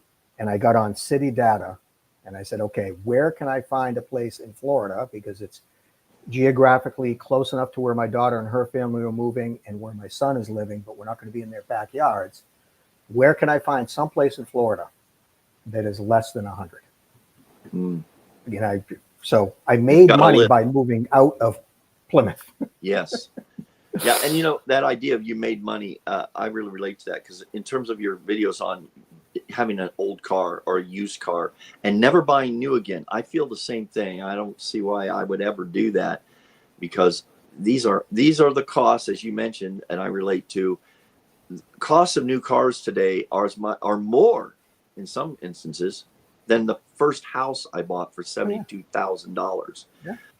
And it blows my mind of that. Right. And that's not where I want my money to go if I had that. And I certainly don't want a debt for that at this time of my life. But So yeah, go ahead. that vein of conversation, I just did a video 2 days ago because I had to bring my car back to the dealership. Yeah, I saw that. $1,000, that would hurt. Well, it was 1,300 all said and done. Oh gosh, yeah, of course it is. And I'd be the same guy. Why are you taking it to a dealer? Yeah. Man, but you know what? Your rationale for that was right on. And the other thing about dealers, they're going to do. My problem is the dealer would want to treat my 25-year-old Avalon like a 2-year-old car. And okay, look, yeah, the squeaks, the sounds, the breakdowns, that's normal for being a 25-year-old car, and I'm happy with it. I drive it to work and back. But yeah, Same thing with the body, right? We were talking about earlier the squeaks of the groans and everything of the body. Yeah. And we just deal with it because that's gotta live expected, with it. right? Yeah. Anyway. Well, just some quick comments here. Laura says her youngest sister and husband live in Covington, Kentucky, across the river from Cincinnati. Have been there because it is the largest regional airport. It might be in the world, but certainly in the United States or North America. I've flown in and out of there before, which is pretty cool. So yeah, good cost of living. Homes, she says, are definitely more affordable in Covington than where I live in suburban Chicago. You know, you take any big city, and you're going to pay more to live there, I guess. MJ Retro Gamer. I live in a small town near other average population and income towns, and rooms go for $900 to $1,200 a month. Yeah. If you want an actual apartment, you will be hard pressed to find one under 50. Yeah, same thing here for one bedroom. So somebody made kind of a funny comment before here about getting 15 roommates. If you had at least 12 bathrooms, I could probably handle that. Yeah, and then Not Seen White says not seen $600 apartments in Elizabethtown, Kentucky, meaning you're not going to find something that, yeah, Elizabethtown. I think that's near Louisville. I think it's a suburb of Louisville. Am I right? Yeah, here we go. MJ says better have 15 roommates. Yeah. And okay, then we have the capital. Okay, here we go. This is interesting. Yeah, go ahead. This is hilarious. This is just blowing my mind. You know how I told you before we moved, I'm always on YouTube and City Data. My wife comes home. This is when we were still living up north and deciding to leave. Oh. And she says, why are you smiling like that? I said, I know where we're moving. She goes, really, where? I said, Kentucky. Because I did all my research, and it's being borne out here that it's more affordable than where we were. And she's like, no, we're not moving to Kentucky. So every time I see stories about the cost of living in Kentucky, and Yeah. it's a beautiful state. It's absolutely gorgeous state. I'm going to speak up for Kentucky. You think I don't want to say it, country people. That's how my son once said it. And it is. But let me tell you something. As much as I've experienced the hospitality in Texas, I have experienced a similar level of hospitality in Kentucky. Right. By the neighbors, people. It's amazing. And I'm just telling it. I would consider living there if that as a choice. Okay, we're going to move on here. Dubuque. Oh yeah, my hometown Dubuque is pretty affordable. Yeah, the Midwest I think still is, and you still have Midwest values, and that's becoming more apparent as our country becomes more polarized. Midwest values, in my opinion, may be the secret to what gets our challenges in our country through to hopefully the future. Mm-hmm. All right, here. Who's this? Oh, hey, reinvent. Yes, just popping in to say hi and cheer you on to 10,000. Yeah, you got this. Okay, we'll have to. I'll be happy about that. Yeah, we'll do it. Actually, I'd like to. I can't. Popsy, I think, will be right behind me. We're going to be the OG. I'd be happy at 1,000. Oh, you'll get there because you're at 700 some now. But again, I don't like. You even told me this when we talked the other day. We will never come on here and just talk about. Let's do the subscription thing and let's just let that build. I'd much rather have one subscriber that enjoys and accepts me, may even disagree with me, but that's okay, that we can talk, we can have this kind of conversation, than 50 that just are playing the game of, whatever. And I know reinventing, and I know your name too, it's Sarah, but she's got she's got a cool story. And yeah, doing the new YouTuber stuff and knowing what it feels like. Okay. Now this is a good point. 70 or no, White, is it Ibis? Libis? QQ says 700 now, not a place I would want to live. This is a good point. So Popsy, when you were looking at these places, the thing that pops into my mind whenever, even if I were to move local, let alone some other place, what is the crime level like? That's what you find that. Yes. And I'm not getting paid for this. I just found this as a resource. Bill, when I tell you, it tells you statistics on everything, average wind speed, things that are like, well, okay, but the crime statistics, the neighborhoods. So, yeah. Yeah. It was a show about security moving, not to okay. Yeah. This is very, very true. I think you could also apply it, particularly to say the older people. I live in a very nearby sketchy area, and that's has a reputation, believe it or not, in the city. And Phoenix is kind of weird. You can have multi-million-dollar homes and a mile away, a neighborhood you don't want to walk through in the middle of the night, unless you're in a really affluent area that you're not going to have it. But that's pretty common around Metro Phoenix. Right. And us being safe, elderly, I've always thought, bring it on. I'll take care of things. These people are, I can handle a drug addict. Well, no, you not necessarily can. I recently saw in the Home Depot a guy that had to be on, my guess is, what do they call that where you have superhuman strength? Some kind of drug. I saw 2 police officers not be able to bring this guy down, then about 6 more. And it looked like, if you didn't know the backstory, they were being ganged up on. This guy was biting. He was threatening. He was going for his pocket. They were afraid he had a knife. This happened in the Home Depot, by the way. Oh, wow. The fight had started trying to bring this guy down. He'd been all this stuff. These people are out of it. Why they're on our streets? Not going to get political here, but I felt really bad for these officers, man. They do put their life on the line. They deal with this every day, and we saw it firsthand. And this guy was not going down. He was a big guy, but he wasn't huge. Yeah. But he was on something that gave him strength that was scary. Anyway, but that is something to think about when you're living in a neighborhood, in a city. The crime rate, very important. Or maybe the drug, which is everywhere. Drugs are scary things. The AC is not working in my car. Oh, yeah, here we go. Laura says the AC is not working correctly in my car. That would be another 1,000 on it. Yeah, I know.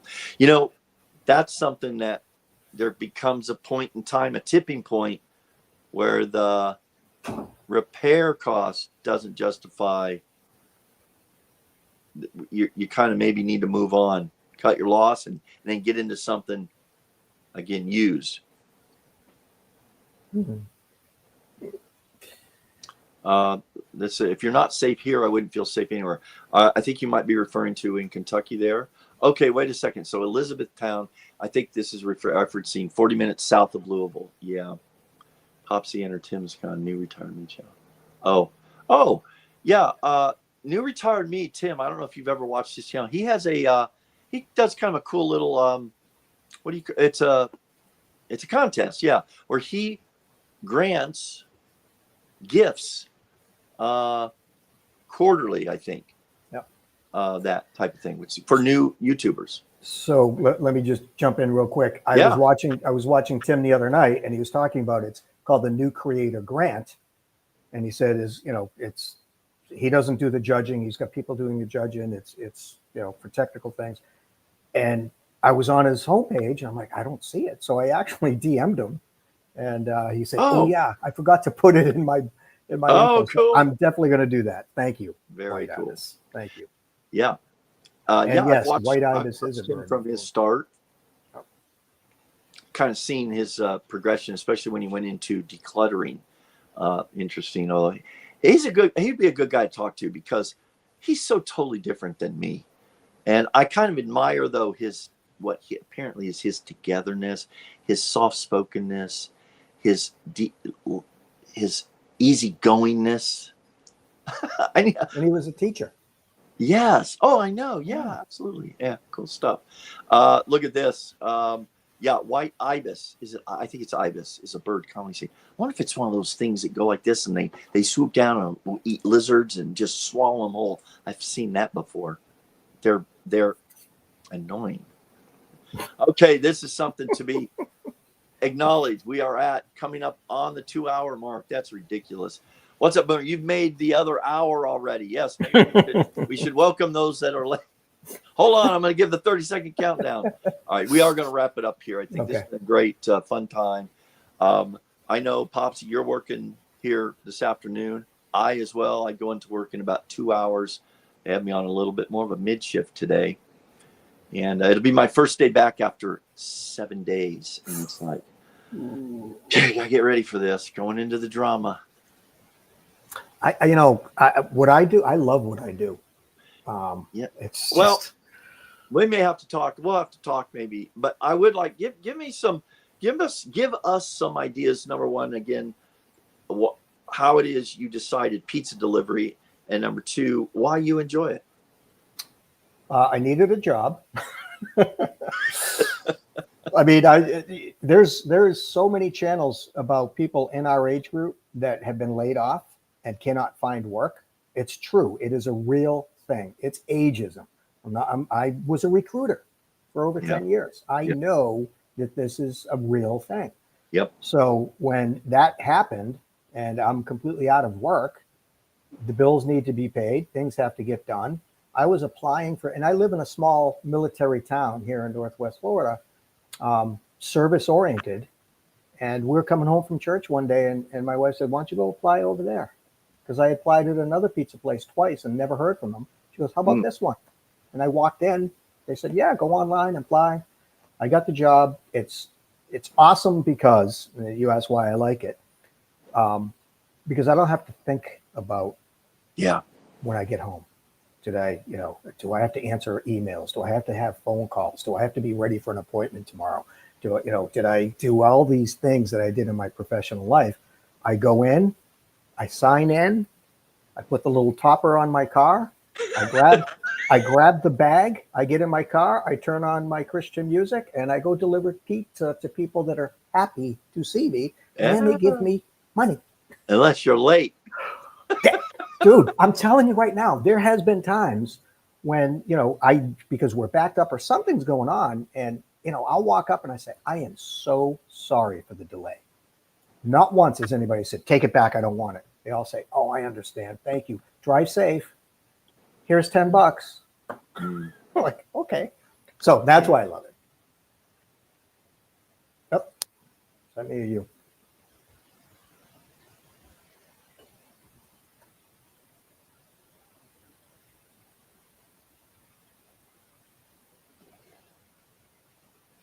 No.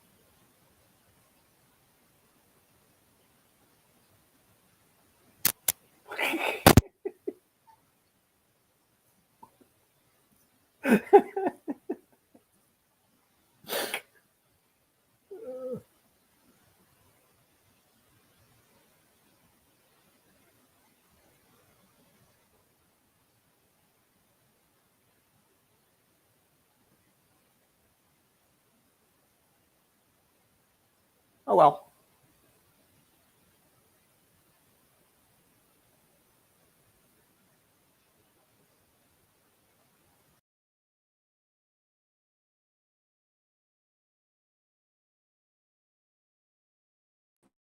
Oh, that was weird. I think we lost Popsy. I think he thought this is it. I was going to end it. Can you give me a quick? Can anyone hear me? Because it said I lost audio, and then it just zapped me. Well, I want to thank Popsy a lot for coming on today. We had I knew we were going to have a fun discussion. Just two old guys kind of talking, like what we do on things that we know about or we wish we knew more about. So I'm hoping that this is going out now. I just had to refresh, and I appreciate those that made it here. I did say this. I'll say this too. I visited Austin, Texas area. So Popsy just texted me and said, "What happened? Was it something I said?" No, I hate it when it ends like this, but this is just the technology. I'm going to end the stream now. Thanks all for checking in. Really, thanks, even though most of these people won't get to this part of the 2 hours in. Thanks for all the people that watch this on the replay.